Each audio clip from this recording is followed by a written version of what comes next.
بسم الله الرحمن الرحيم. وصلى الله وسلم على سيدنا محمد وعلى آله وصحبه أجمعين.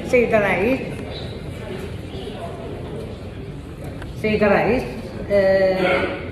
السيد ممثل السلطة، السادة الأعضاء، السيدات العضوات المحترمات. هلا أستاذ الله يكرمك. إذا كان شوية ديال الإضافة الله يكرمكم باش يناسب الأستاذة باش كلهم نقاط باش يمكن لنا نلقاو باش نجاوبوا على كلا نقطة. شكرا. نعم. سيد ممثل السلطة، سيد الباشا، أود أولا أن أبلغك، أن تبلغ مني السيد الوالي كل التقدير والاحترام على هذه المبادرات التي قام بها مؤخرا في إطار التنمية البشرية، والتي أسعدت ساكنة كثيرا وأسعدتنا من توزيع لحافلات وسيارات ودراجات على الساكنة المحتاجة خصوصا في مراكش والنواحي. ثاني شيء سيد الرئيس، أود أولا أن أبلغكم شكاية من الدائرة ديالي، وخصوصا أن الساكنة اللي ساكنة حدا الجامع ديال علي المسفيوي راه مسدودة لهم المراحل التشابه، وراه ما يمكنش يكون شي مسجد علي المسفيوي راه مسدود الجامع هذاك سميتو المراحل عرس علي راه البارح اتصلوا بيا، وراه اتصلت كنت بجوج ديال الناس ديال نواب العمده، وراه المشكل باقي قايم بحد ذاته. علي المسفيوي، عرس المسفيوي، والجامع سميتو علي المسفيوي، وراه ما يمكنش المسلمين يجيو تما وما يلقاو فين يتوضاو ولا فين. الله يجازيك بخير. راه كنت اتصلت بالسيد الرئيس ديالنا ديال المدينه، ولكن اللي توصلت به انا من طرف الساكنه انه كاينه واحد السيده تما مقابله مع ذاك المسجد، قالوا بانها هي اللي قدمت الشكايه وهي اللي واصله وهي اللي ساده لهم هذا. بغينا نعرفوا شكون اللي كيدعم هذه السيده اللي المسجد ديال المسلمين مسدود ليه بيت اللي غادي يتوضاو فيه واللي غادي. النقطة الثانية ديالي السيد الرئيس هي الشكاية اللي كنتوصلوا بها من طرف الشباب العاطل. راه ما أحسن مناش حنا مدينة الرباط ولا مدينة طنجة ولا مدينة الدار البيضاء. يجب خلق مصانع وشركات لهؤلاء الشباب العاطل الذي صرنا نراه في الطرقات لا يدري ما يعمل. سيد الرئيس، نتمنى، لأن السياحة راهي تعاني من الهشاشة، كيف ما أي نازلة وقعت تتأثر بهذه السياحة. إذن نتمنى من هذا المجلس أن يساعد على خلق مبادرات سريعة وناجعة لحل هذا المشكل العويص. كذلك سيد الرئيس، نلاحظ ونحن مدينة سياحية كثرة المتشردين، كثرة المتسولين في الطرقات.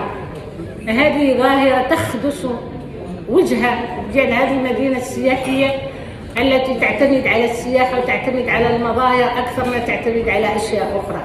النقطة الرابعة سيد الرئيس، فيما يخص السير والجولان، هذا الشيء راه كارثي يا سيد الرئيس، راه كارثي. راه مراكش لا تطيق هذه الأعداد الوفيرة من السيارات، على المعاناة اللي كيعانوا خصوصا المدينة القديمة والطريق ديال جامع الفدا، خصوصا الموظفات، الناس اللي كيمشيو يوصلوا ولادهم من المدارس، راه ما خصهم ساعتين ثلاثة قبل ما الموظفين. عندنا شكايات عديدة. أين هي الأنفاق؟ أين هي الحلول؟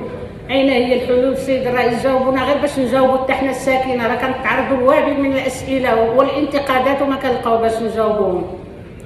سيد الرئيس، كذلك عندي واحد الشكايه، مادام انه رئيس احنا ماشي يعني، ولكن غادي نوصلوا هذه الشكايه من طرف ساكنه اسفي اللي جاتني واحد الرساله نوريها لكم، كطلبني بالمناسبه ان رئيس الجهه رئيس الجهه، الله يجازيك بخير سيد الرئيس، رئيس الجهه راه من الحزب ديالكم، غير وصلوا له بان راه الساكنه ديال اسفي كتعاني من واحد الماء المتلوث بحكم الجهه. دابا غادي ندخل. لا اسمح لي سيد الرئيس، راه حنا شوف ما كنجيوش السيد الرئيس، راه ما كنجيوش لهذا الشيء، والساكنه كتمثلنا لانه ما كنعطوناش الفرصه فاش كنتكلموا السيد الرئيس. عطونا فرصه، حنا انا نرجعوا للمدينه القديمه السيد الرئيس ونرجعوا اشجر.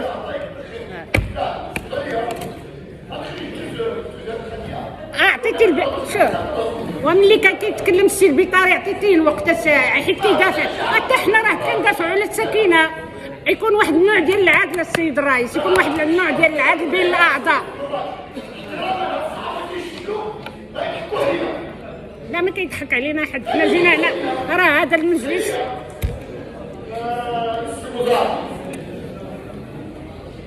سنوي المبرمج وبدأ تثبيت العلاقات الاقتصادية والتجارية وتحسين التعاون في الجوانب الثقافية والتراثية والسياحية والحوكمة الرقمية من خلال وضع فرصة شغالة التجارة والتصدير، زيارات وصفية لاستخدام حسب مقومات المدينة في تهيئ جمهورية الحقوق تصدر بالألمانية الاتحادية وسيارة في مملكة الحدود.